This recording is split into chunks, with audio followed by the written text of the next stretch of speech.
We suggested previously that America has the most corrupt government the world has ever seen. Based on what we have told you about it, would you agree? If so, what can you do about it?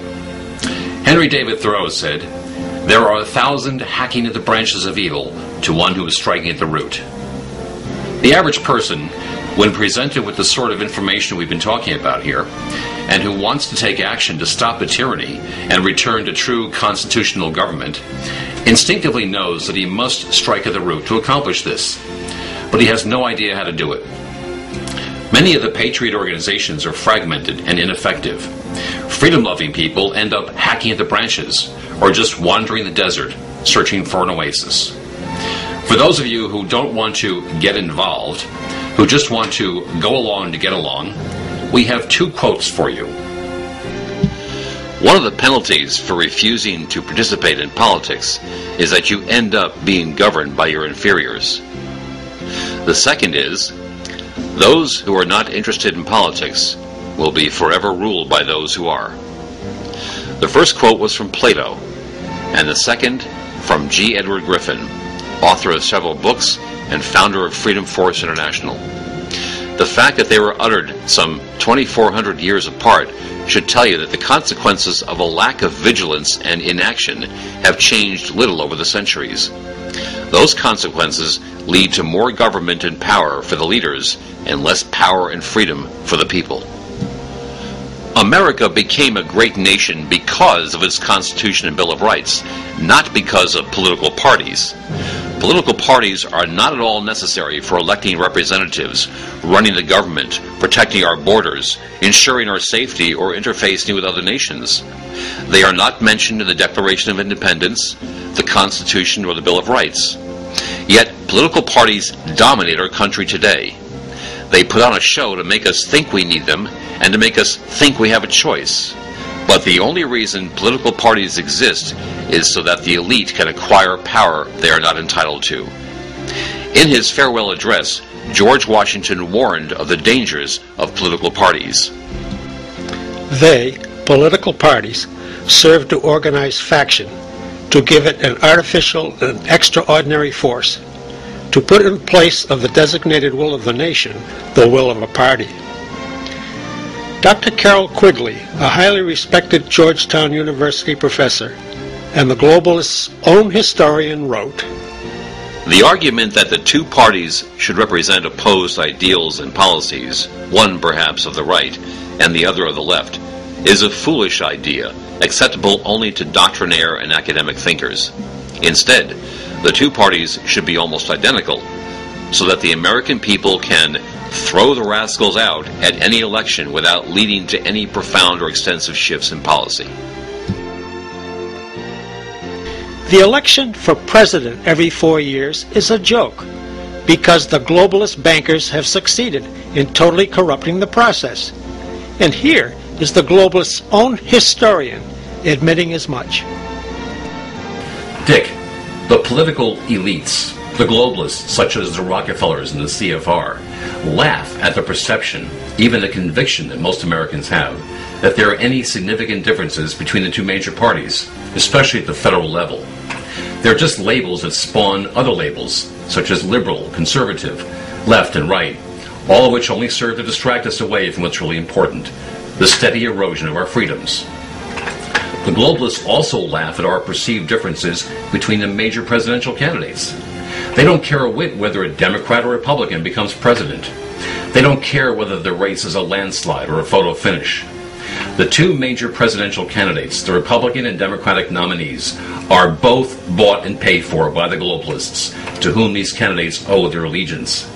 The globalists decide, not the people and not their delegates, who the major contenders will be. And then they pour millions of dollars into the controlled media promoting them. At the same time, they make sure that no independent or third-party candidates get enough media coverage to make them viable. This means that only a Democrat or Republican can become president, which makes it easier to control the field of candidates. As part of the charade, we've got the mass media analyzing the candidates and telling us what their positions are. Rick, why can't the media let the voters see that for themselves?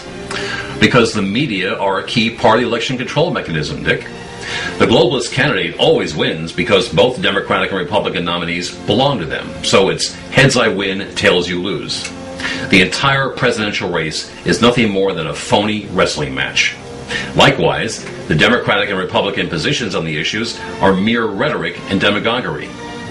So, what you're saying, Rick, is that there's no difference between Democrats and Republicans. Well, that's basically true, Dick, but try proving that to the average American voter. I'd like to try that, Rick. Let's take the war in Iraq. Some 80% of Americans want to bring U.S. troops home from Iraq now, right? Right.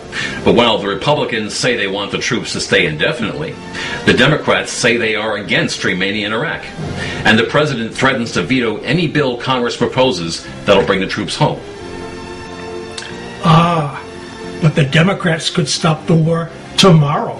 How can they do that, Dick? Well, funds for the war must be appropriated by Congress, right? That's what the Constitution says. All that's required is a simple majority vote to block the next funding appropriation. And the Democrats already have a simple majority, thanks to the 2006 election. But the Democrats refuse to block further funding of the war, so we stay in Iraq.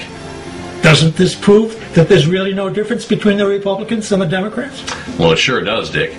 Yet, even though most Americans oppose the war and the Democrats tell us they will get us out of Iraq, our troops are still there, and we are spending some $15 billion per month on Iraq. The actions of Congress speak louder than their words, and it is by their actions that they ignore the will of the people. It is by our actions that we can assert the will of the people, Dick. But to do this, we have to cast aside partisanship and party loyalty. It's time to put principle over partisanship. The principle is our freedom, which is rapidly disappearing with the help of party partisanship. As Ara Russo said in his 2006 film, America from Freedom to Fascism, It's time to stop being good Republicans and Democrats, and time to start being good Americans. Think about this. When you're in the privacy of the voting booth, no one will know that you didn't vote for the same party your grandfather voted for. Your choice is between you and the voting machine. Your vote is much too important to your freedom to ignore, or to let others tell you how to use it. Party loyalty means nothing. Switching parties, therefore, also means nothing. So, Rick, what do we want our viewers to do? Stop relying on network television, the big newspapers and magazines for your news. Even your local papers are suspect. The controlled media's goal is to manipulate people by misinforming them. They ignore some information and censor and lie about other information, often invoking fear as a tactic to serve the globalist bankers under the pretense of honest, objective journalism. If you continue to drink at the same trough for your news, you will never know the real news. Use alternative sources instead. Every 4 years, much attention is paid to the presidential race. This is because the media want to convince us that the presidency is the most important office in our republic. They seem to want us to think that he is all-powerful and beyond reproach. But, as Theodore Roosevelt said in 1918, to announce that there must be no criticism of the president, or that we are to stand by the president right or wrong, is not only unpatriotic and servile, but is morally treasonable to the American public.